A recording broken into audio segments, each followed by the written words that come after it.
Chapter 2 Victoria, the Salmon, Its Haunts and Habits. We were landed soon after arrival on a rocky point of land with a snug, sheltered bay on each side. An easy slope led up to the frame of a house destined to be our headquarters. A pretty spot, very English-like in its features, but in the rough clothing of uncultured nature. Tents were pitched, the baggage carried safely up and stowed away, and the first camp of the Boundary Commission established in this new land of promise. Our first walk to Victoria, now the thriving capital of Vancouver Island, was made on the evening of our landing. The gold fever was just beginning to rage and fast and furiously, and all classes from every country were pouring in.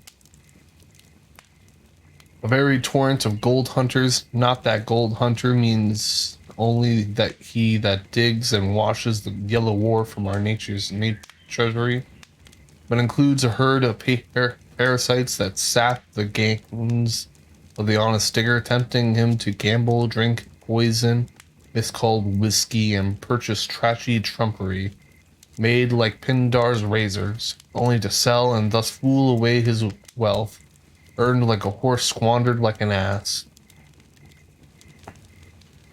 Both species were well represented in what could not, in any sense of the word, as yet be called a town.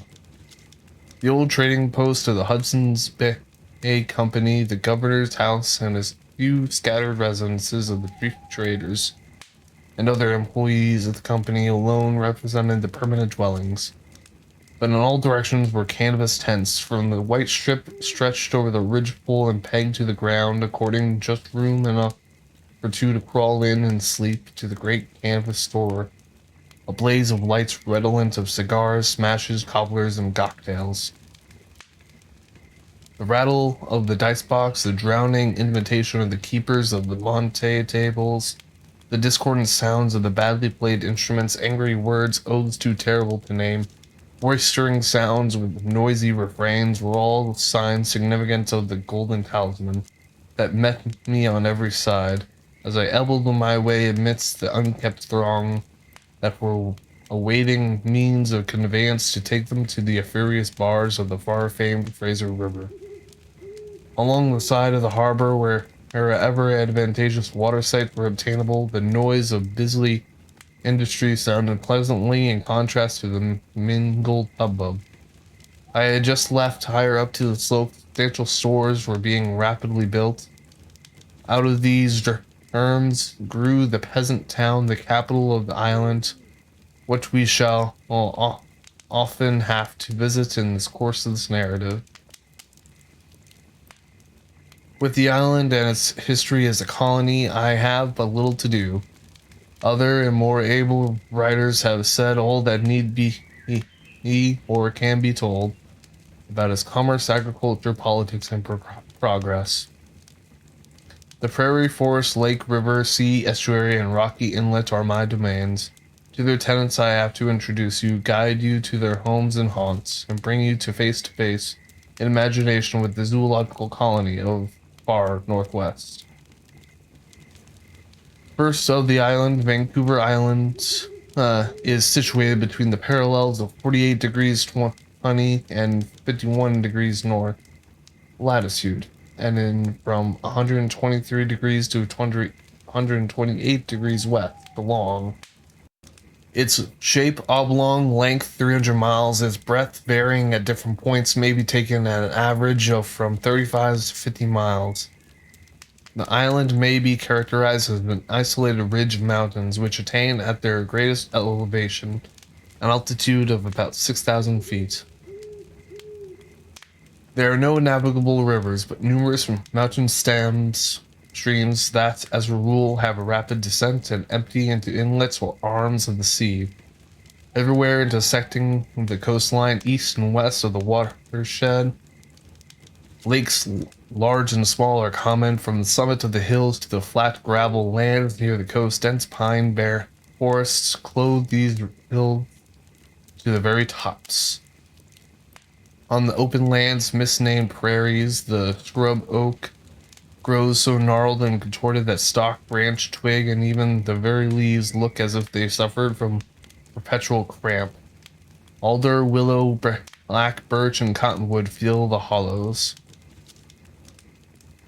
The climate of the island is milder and more equable than it is on the adjoining continent, and closely approximates that of Great Britain. The shortest road to an Englishman's heart, says the adage, is down his throat. Being a road a good deal traveled, it is to be wondered at if fish, especially such as are welcome travelers down this same red lane, should have been the first objects of practical natural history to which the naturalist, fresh from the old country in 72 days imprisonment on board ship, turned his attention. The first fish I saw and tasted was salmon, and to the salmon and its haunts I at once introduce you. Specific characteristics: head just 1/4 of the entire length, measured from its tip of the nose to where the scales terminate at the tail. The operculum very much rounded and usually, with several spiny projections from the outer margin. Pre-operculum rounded much the same, but wanting the serrated margin. Branchial raised 14. Cleft of the jaw posterior to the eye, which is a darker copper color. In the freshly caught fish, the teeth are large and strong in both jaws, but they vary in adult according to the age, sex, and condition of the salmon. About 10 in each limb of the jaws may be taken as the usual average as in an adult fish. Those on the tongue are smaller and placed in 2 rows, 6 in each row.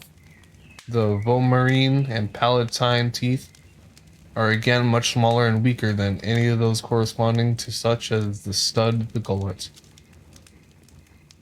Fresh from the water, the colors in the healthy fish are particularly marked and bright, but change rapidly after death. The back, though through its entire length, is a light steel blue, shading off to the sides of a lighter tint that merges by imperceptible gradations to gray to silvery white on the belly, flushed over with pink, that disappears soon after death. Back above the well-defined lateral line, thickly spotted with black, the spots being like stars with rays of irregular length. But I have very often seen the spots extending beyond the lateral line, and even on the white of the belly, opercula, all the fins and the tail more or less spotted, and of a pinkish hue. The anal and pectoral fins tipped with black. The general appearance of the salmon is that of being very thick of its length. The dorsal outline slightly arched, forming almost a notch with the tail.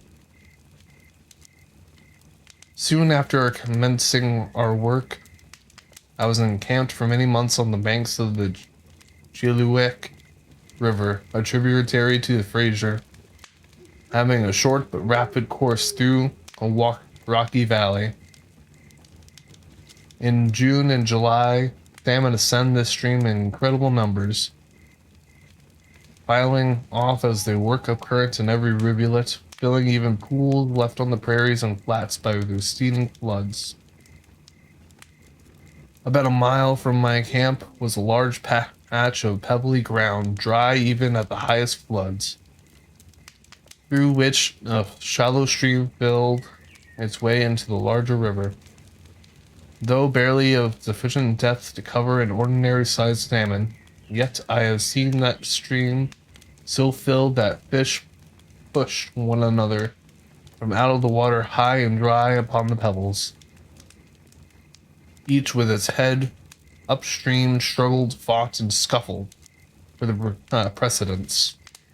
With one hands only, or more easily, by employing a gaff or a crook stick, tons of salmon could have been procured by the simple process of hooking them out.